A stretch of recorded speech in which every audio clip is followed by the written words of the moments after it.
Fife Towing is still coming to terms with the death of Joe Masterson. The 49-year-old driver was killed last Tuesday after being struck by a semi-truck on I-5 in Milton.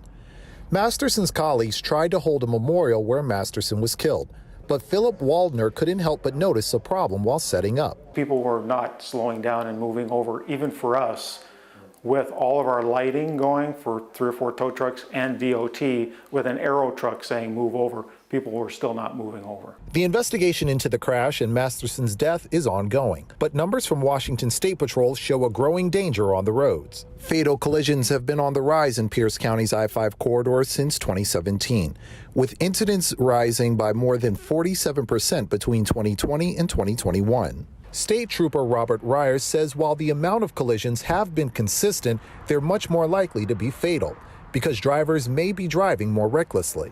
2 years ago, we're used to being on the freeway pretty much by themselves. There was a car maybe a mile ahead of them and maybe another car 2 miles behind them, but the freeways were pretty clear. Now when we look behind me, we see heavy traffic. And that makes working conditions for tow truck drivers and roadside workers even more dangerous, which is why Waldner hopes state lawmakers can help with stronger legislation. It's a small step. It's not the only step that's necessary, but we have to start somewhere. And it's a good place to start to honor Joe. State troopers are also calling on drivers to get back to the basics of defensive driving. If you engage in dangerous driving behaviors, it's very likely that you may get hurt or worse, even killed.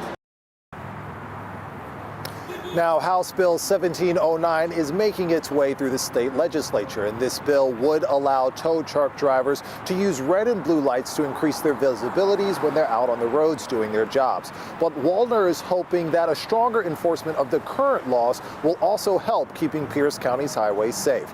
For now, though, we're live in Tacoma. Lionel Donovan, King 5 News.